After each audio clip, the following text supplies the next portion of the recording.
Nos primórdios do texto bíblico, né, qual é a base sobre prosperidade? Onde a gente vai encontrar isso? A referência inicial sobre prosperidade você vai encontrar no próprio Jardim do Éden. O Jardim do Éden era um lugar de abundância. E o ser humano ele foi criado para habitar esse estado de consciência. Ele foi criado para habitar esse estado de percepção, esse estado de abundância, esse estado de desfrute da existência com abundância. Esse é o padrão do Jardim do Éden. De toda a descrição do Jardim do Éden, o Jardim do Éden é uma condição de prosperidade. É claro que muita gente vai pensar, mas a prosperidade, o desfrute, né, isso tudo acontece em detrimento do próximo, em detrimento do outro. Então, por isso que existe desigualdade. A desigualdade, o discurso sobre desigualdade, não é um discurso para nivelar por baixo. Tá? Então, não é um discurso que demoniza aquele que prospera. É um discurso que implica na afirmação de que todos podem prosperar, de que todos devem prosperar, de que todos têm acesso à prosperidade. Antes que alguém diga, né, eu sou um espiritualista de iPhone. Pois é, para nós, todos nós poderíamos ter um iPhone, todos nós poderíamos ter prosperidade. Essa é a questão. Né? Não é, né, pelo fato de você falar sobre justiça social, o fato de você falar sobre direitos humanos, o fato de você falar sobre produzir igualdade na sociedade, e eu volto a dizer, isso não necessariamente tem a ver com partidarismo político, isso tem a ver com espiritualidade, isso tem a ver com humanidade, tá? Espiritualidade é isso. Então, antes que alguém diga, direitos humanos, justiça social, isso é coisa de comunista. Não, isso é coisa de gente que lida com espírito, gente que lida com espiritualidade. Isso não quer dizer nivelação por baixo. Isso não quer dizer que todos deveríamos ter o mínimo. Não.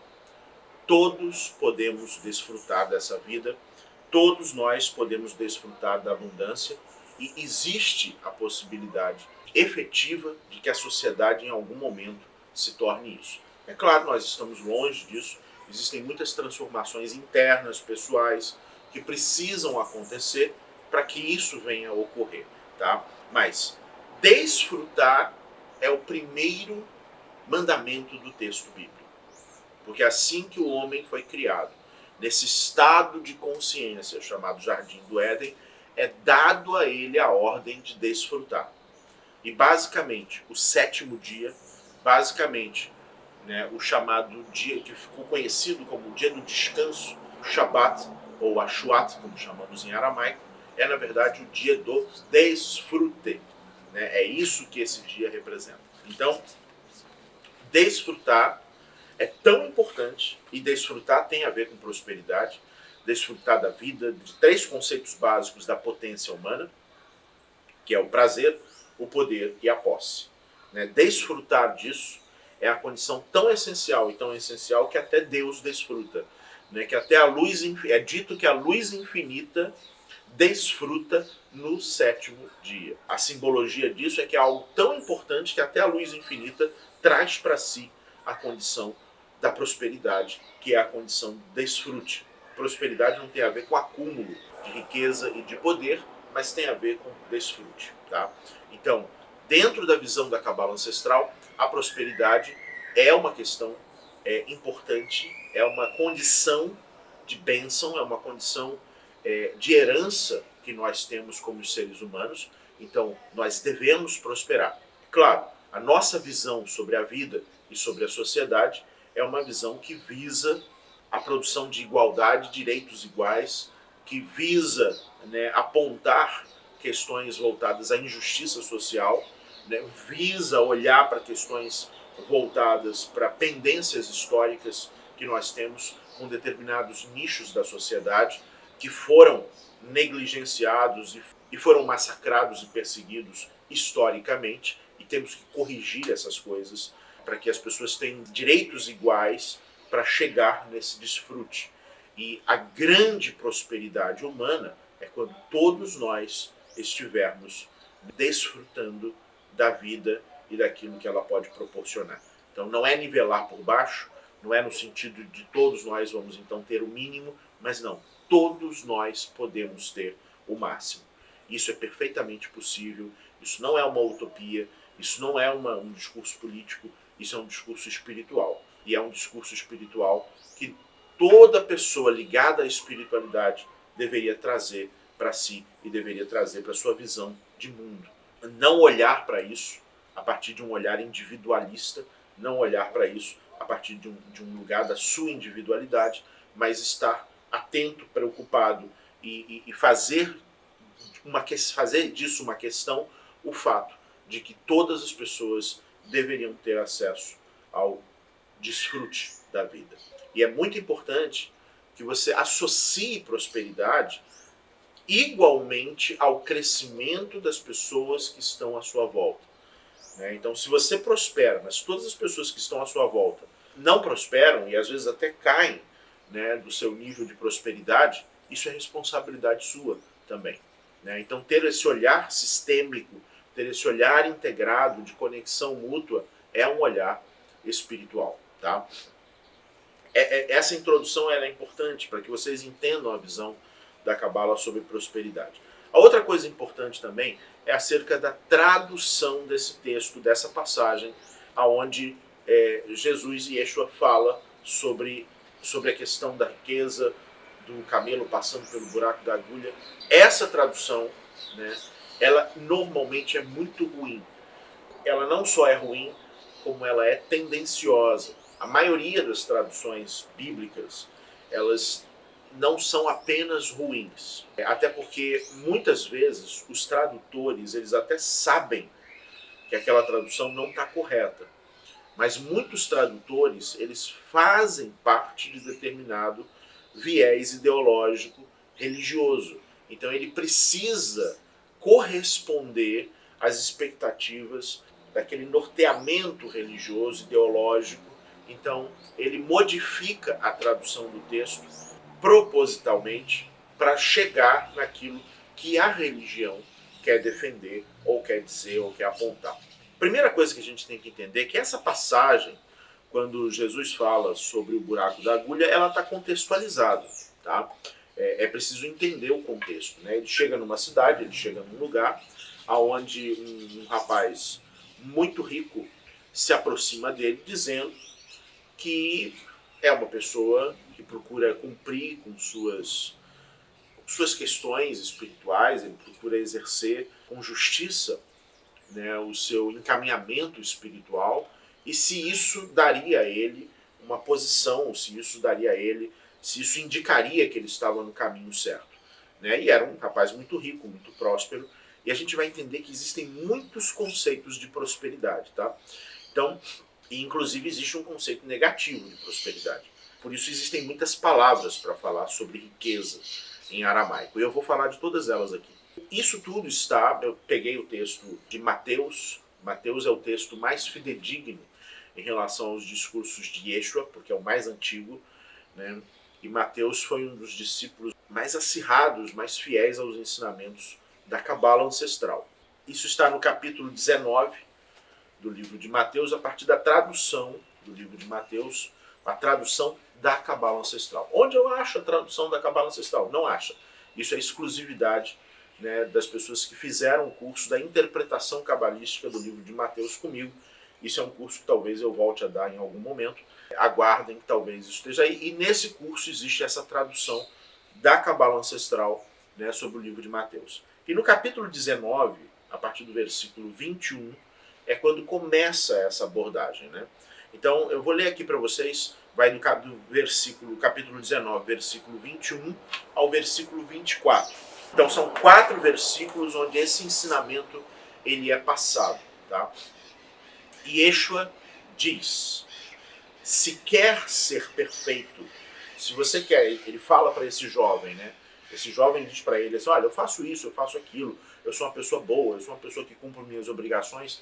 E aí o Yeshua diz o seguinte: tudo bem, isso aí faz de você uma pessoa muito legal, faz de você uma pessoa muito muito correta espiritualmente. Mas se você quiser ser perfeito, né, se quer ser perfeito, vai, vende seus bens e dê aos pobres.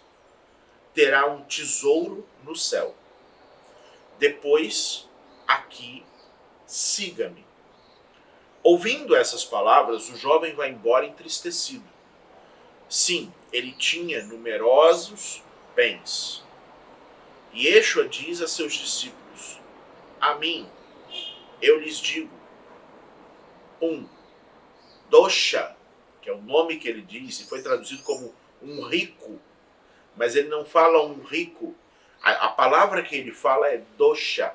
E dosha é uma expressão em aramaico que é uma expressão para prosperidade, para próspero, só que é uma das palavras, existem 5 palavras para próspero, e dosha é a única palavra para próspero que é uma palavra negativa. As outras 4 são positivas. E ele usa exatamente a única palavra que indica, né, a prosperidade negativa. Dosha quer dizer inchado. Alguém está inchado. É mais ou menos como o avarento. É mais ou menos como alguém que só pensa em acumular, né? Só pensa em acumular para si.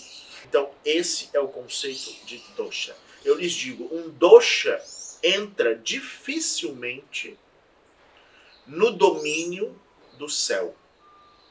Essa é a tradução. De novo lhes digo, aí é o versículo 24, é mais fácil um camelo passar pelo buraco de uma agulha do que um dosha entrar no domínio de Allah, no domínio da luz infinita. Então vamos lá, vamos entender isso. Ele vira-se para esse jovem e diz assim, ó, tudo bem, você está fazendo tudo isso, mas Yeshua era um homem muito sensível e ele sabia que aquele jovem era um dosha. O dosha é aquele que quer prosperar apenas para si. Ele prospera e todo mundo em volta dele, né, cai. Ele prospera às custas da exploração do outro. Quando você prospera e essa prosperidade ela está vinculada à espiritualidade, ela está vinculada à consciência da luz infinita, todas as pessoas ligadas a você prosperam juntos. Todas. Né? Então não adianta você prosperar, mas as pessoas que trabalham com você não prosperam. As pessoas que estão à sua volta não prosperam. Seus amigos não prosperam. As pessoas ligadas a você, ligadas aos seus projetos, ligadas à sua vida não prosperam. Então, se a sua prosperidade ela é única e exclusivamente sua, você é um dosha, você é um inchado, ou seja, você é alguém que só acumula para si. Agora, quando você prospera e quem está à sua volta prospera junto, aí você alcançou outros patamares da riqueza, ou patamares mais luminosos da riqueza. Não adianta você prosperar e a sociedade à sua volta afundar. Não adianta você ter orgulho de ter se tornado um milionário, né, no país que nós vivemos e o nível de pobreza ter alcançado patamares gigantescos e pessoas estarem passando fome. Não há orgulho nenhum em ser um milionário numa sociedade onde existem pessoas passando fome. É uma vergonha. E não é uma vergonha porque você tem que passar fome também. É uma vergonha porque você precisa empenhar a sua energia para que todos possam se tornar milionários, para que todos possam ter direito a isso, para que todos possam ter acesso, né, a essa possibilidade. Né? Ah, mas isso é impossível. É impossível enquanto a gente pensa que é impossível. Porque também faz parte do conceito de prosperidade, prosperidade sistêmica, a prosperidade humana, a prosperidade social. Então é muito importante, eu não estou dizendo que todas as pessoas precisam ocupar funções de autoridade, de funções de status. E tem uma coisa interessante, não só Yeshua pensa assim, mas o Shimon Bar Yochai, do Zohar, que escreveu o Zohar, aliás, não foi ele que escreveu, mas ele é um mestre indicado no Zohar, ele também pensa assim. Perguntaram para ele, há uma passagem no Zohar que diz que Shimon Bar Yochai faz uma viagem no tempo, e ele vai lá no futuro, ele vai lá na era do Mashiach, ele vai lá numa era onde a humanidade alcançou o seu patamar mais iluminado. E aí os discípulos perguntam para ele: mestre, você foi para o futuro, e o que você, como era a sociedade nesse futuro? E aí ele olha para os discípulos e diz: olha, lá no futuro, quando a gente alcançar um patamar de iluminação muito grande, você vai ter pessoas ricas e você vai ter pessoas pobres. Aí os discípulos olham para ele e dizem assim: mas mestre, a sociedade já é assim. Qual é a diferença? A diferença é que quando eu fui para o futuro e eu vi isso, você não percebia, você não percebe a diferença entre os ricos e os pobres. Ou seja, sempre vão ter pessoas, né, que vão produzir mais e pessoas que vão produzir menos. Mas uma sociedade justa é uma sociedade onde você não vê a diferença entre eles. E antes que alguém diga: isso é comunismo. Não, isso é Shimon Bar Yochai. Esse que produz muito, ele tem um padrão de vida. Esse que produz menos, ele tem o mesmo padrão de vida. Tá? Por quê? Há uma sociedade justa, há uma sociedade onde a minha prosperidade ela inclui o outro. Ela inclui o outro.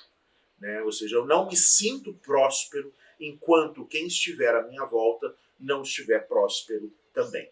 Tá? Então, quando Yeshua diz: se quer ser perfeito, se você quer, né, porque esse jovem chegou para ele dizendo que era perfeito, né, dando a entender, eu não vou fazer a leitura do texto anterior, né, mas é isso que ele diz, né, ele dá a entender que a vida dele, né, que ele dedicou a vida dele, porque ele tinha muito dinheiro, ele tinha condições de dedicar a vida a isso, então ele dedicou a vida dele ao estudo, à compreensão, à aquisição de virtudes espirituais. E aí o Yeshua, né, sabendo ali, sacando, né, aquele indivíduo, falou assim: olha, se você quiser ser perfeito, faz o seguinte, vai, vende seus bens e dê aos pobres. Entenda o seguinte, ele não diz: pegue os seus bens e dê aos pobres. E esse é o detalhe dessa frase. Ele não diz: pegue os seus bens e dá para os pobres. Pega tudo que você tem e dá para os pobres. Não é isso que ele está dizendo. Ele está dizendo: pegue os seus bens e venda. A primeira coisa que a gente tem que entender é a palavra bens. A palavra para bens, os bens, né, a propriedade, não é uma palavra aí para posse. Né? Não é pegue suas posses. Se ele tivesse dito pegue suas posses, é você pegar tudo que você tem na sua casa e você vender. E não é isso. A palavra que ele usa é a palavra ginza. Ginza é uma expressão em aramaico que pode ser traduzido como bens, propriedade, mas ginza quer dizer tesouro. A coisa mais valiosa que você tem. Não é tudo que você tem. Tá? Né? Então, não é todas as coisas. Não são os móveis da sua casa. Não é a sua casa, não é a casa que você mora, não são as suas roupas, não é o seu carro, não é isso. É o seu tesouro. Pega o seu tesouro, a coisa mais valiosa que você tem, e vende isso. Ou seja, venda isso. Ou seja, faça disso o seu sustento. Faça disso um sustento. Se a coisa mais valiosa que você tem for o seu conhecimento, venda o seu conhecimento. Se a coisa mais valiosa que você tem for a sua sensibilidade, né, e você é um artista, por exemplo, venda a sua arte. Se a coisa mais valiosa que você tem é um domínio técnico sobre alguma coisa, venda esse domínio técnico. Né? Venda. Né? Ou seja, viva disso. Viva do seu tesouro. Né? Não há problema em viver do seu tesouro, mas dê aos pobres. Venda para os pobres? Não. Venda o seu tesouro, venda a coisa mais valiosa que você tem, mas não se esqueça de dar o seu tesouro aos pobres.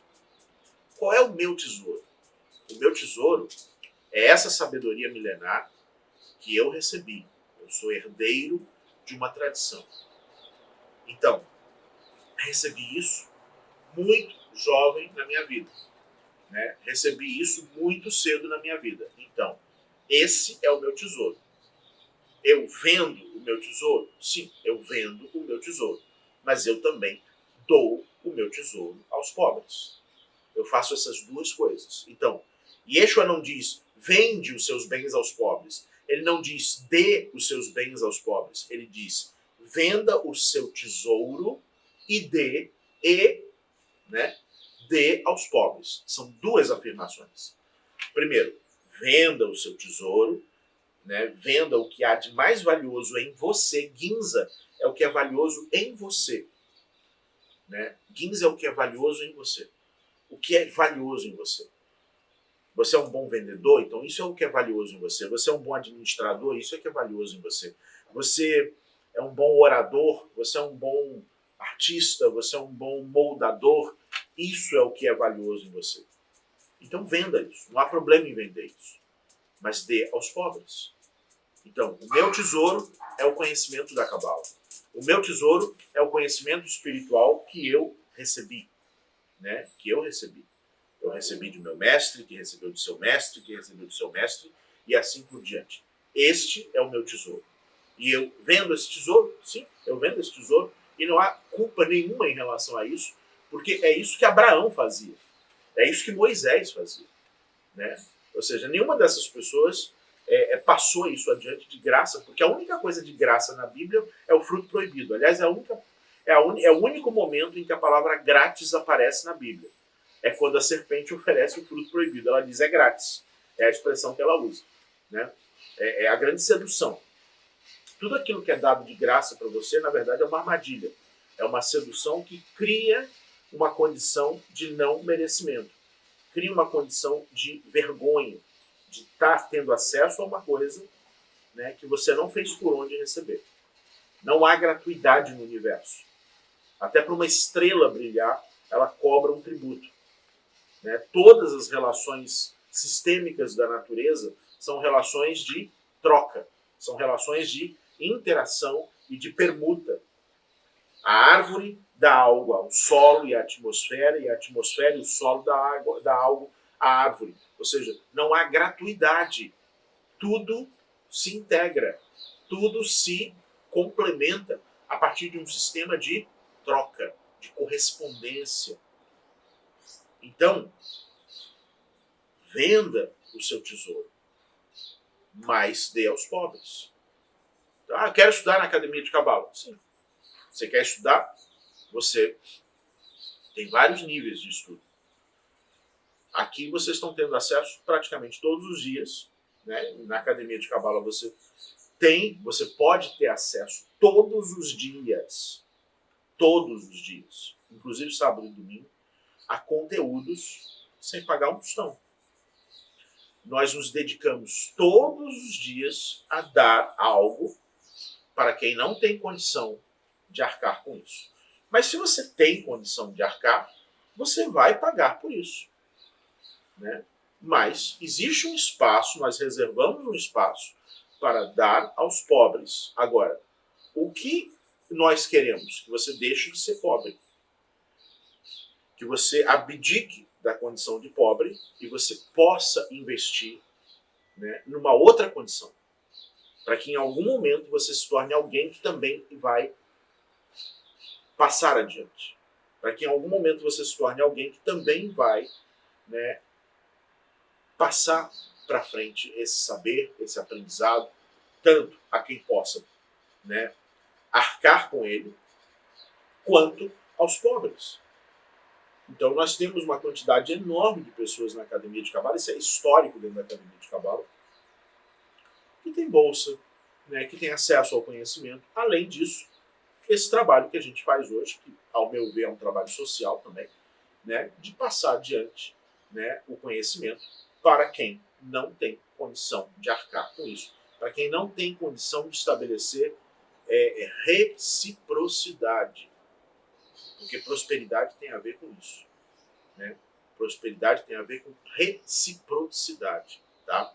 Então, ouvindo Ouvindo essas palavras, o jovem vai embora entristecido. Embora ele tenha muitas virtudes, embora esse jovem tenha tido tudo isso, ouvir essas palavras, né, dar aos pobres, né, vender aquilo que eu tenho de mais valioso em mim, né,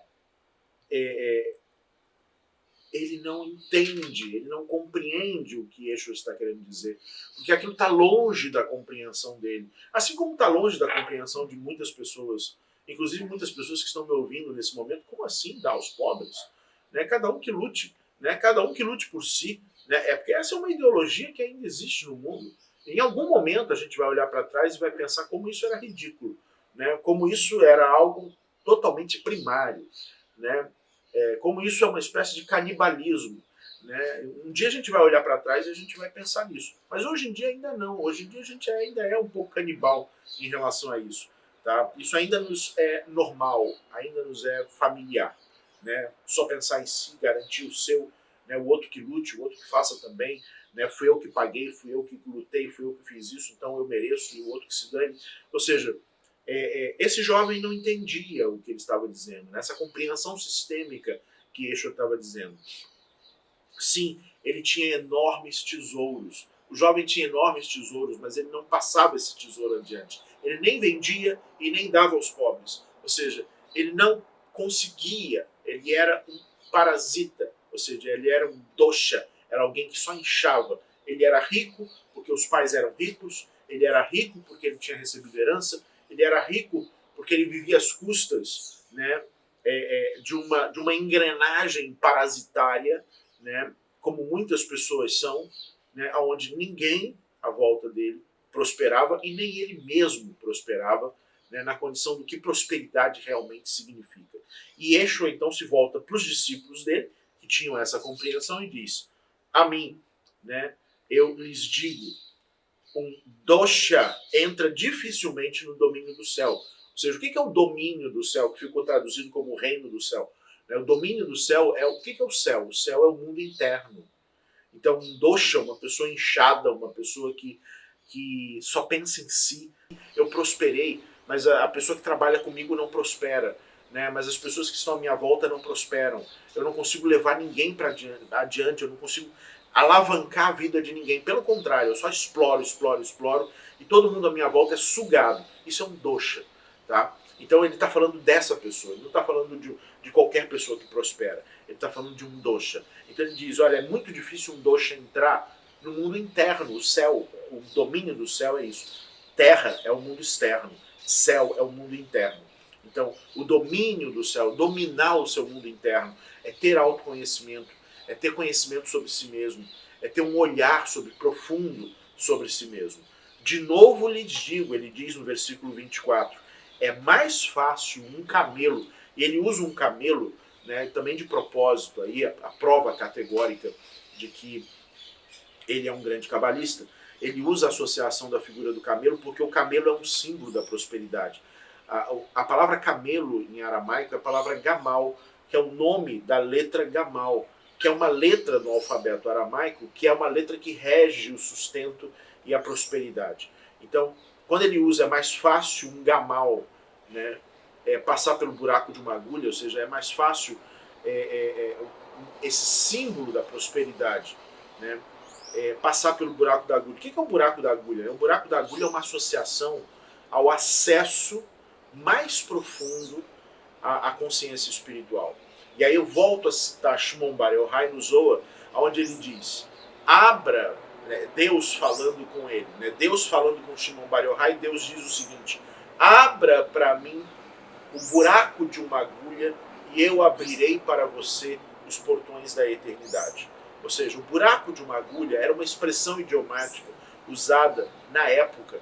Né? Shimon Bar Yochai é contemporâneo de Jesus, ambos viveram há aproximadamente 2000 anos atrás, 2000 e poucos anos atrás. Então, é uma expressão idiomática que indica um espaço muito difícil, né, muito raro de passar, ou um espaço muito pequeno para passar, ou algo mínimo.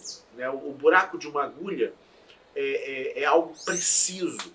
Né? Você já tentou enfiar um fio no buraco de uma agulha? Isso exige precisão, foco, cuidado, porque, né, é um espaço muito preciso, né, é pequeno, é uma pequena abertura, uma pequena fenda, né, um lugar difícil de passar.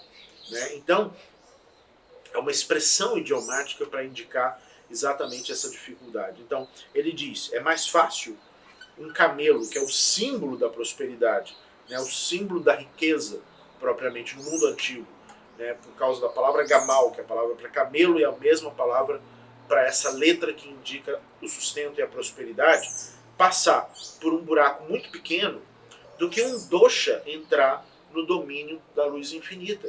Né, entrar nessa. O que é o domínio da luz infinita? Se tornar a imagem e semelhança de Deus, que também é um conceito de prosperidade. Tá?